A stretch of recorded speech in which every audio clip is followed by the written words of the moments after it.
കാത്തിരിക്കുന്നത്. എല്ലാവരെയും പോലെ കഴിഞ്ഞ നീണ്ട 16 വർഷത്തെ പ്രയത്നവും കാത്തിരിപ്പും ഒക്കെ ഇന്ന് സാഫല്യത്തിലെത്തുകയാണ്. എല്ലാവരുടെയും പിന്തുണയും സഹകരണവും പ്രതീക്ഷിക്കുന്നു. തിയേറ്ററിൽ പോയിട്ട് അഭിപ്രായങ്ങൾ അറിയാൻ ഞങ്ങൾ കാത്തിരിക്കുന്നു. ഞങ്ങൾ സിനിമ കാണാൻ വേണ്ടി കയറുകയാണ്. അതെ, അദ്ദേഹത്തോടൊപ്പം സിനിമ കാണാൻ കഴിയുക എന്ന് പറയുന്നത് മറ്റൊരു വലിയ സന്തോഷമുള്ള കാര്യമാണ്.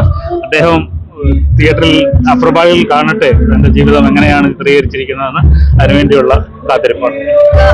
ഇന്ന് ആ ഒരു ജീവിതം ഇന്ന് വലിയൊരു സ്ക്രീനിൽ വരികയാണ്. എന്താണ്? വളരെ സന്തോഷമുണ്ട്. കാരണം ഞാൻ അനുഭവിച്ച കാര്യങ്ങൾ ഇപ്പോൾ പൃഥ്വിരാജിൽ നിന്ന് ഒരു വലിയ നടനിലൂടെ ലോകം മൊത്തം കാണാൻ പോവുകയാണ്. അതിനകത്ത് വളരെ സന്തോഷമുണ്ട്. നിങ്ങളും എല്ലാവരും ഈ പടം പോയി കാണണമെന്ന് മാത്രമേ എനിക്ക് പറയാനുള്ളൂ.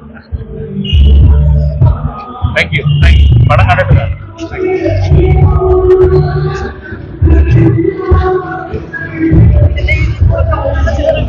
ശ്രദ്ധയിൽപ്പെട്ടിട്ടുണ്ടാവുമല്ലോ. അപ്പൊ ആ ഒരു ജീവിതം അങ്ങനെ തന്നെ. അതെ, അങ്ങനെ തന്നെയാണ്.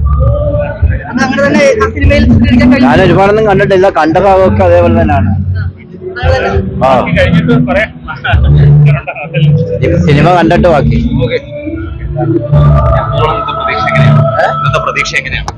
പ്രതീക്ഷ നമുക്ക് വലിയ ആകാംക്ഷയോടെ നമ്മൾ കാണാൻ വന്നതല്ലേ. നമ്മൾ അനുഭവിച്ച ഒരു കാര്യം സ്ക്രീനിലൂടെ കാണാൻ വളരെ താല്പര്യമായിട്ട് വന്നേക്കും.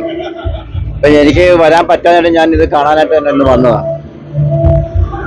16 വർഷത്തെ എഫേർട്ടാണ് സ്ക്രീനിലേക്ക് എത്തിയാണ്. വലിയ പ്രതീക്ഷയുണ്ട്. കാരണം 16 വർഷത്തെ കാത്തിരിപ്പെന്ന് പറയുന്നത് ചെറുതല്ല. ഒരു സിനിമാ സംവിധായകൻ അദ്ദേഹത്തിന്റെ ജീവിതത്തിന്റെ പ്രധാനപ്പെട്ട കാലയളവ് മുഴുവൻ ചെലവഴിച്ചുകൊണ്ട് സമർപ്പിച്ച ഒരു സിനിമയാണ്. മലയാളത്തിന്റെ ഏറ്റവും പ്രിയപ്പെട്ട നടൻ അദ്ദേഹത്തിന്റെ ശരീരം പോലും പരീക്ഷണത്തിന് വിട്ടുകൊടുത്തുകൊണ്ട് അഭിനയിക്കുന്ന ഒരു പടം. അതിനെ വളരെ പ്രതീക്ഷയോടുകൂടി ഞങ്ങൾ ഓരോരുത്തരും കാത്തിരിക്കുന്നു സ്ക്രീനിൽ ഔട്ട്പുട്ട് കാണുന്നതിന് വേണ്ടി. Thank you.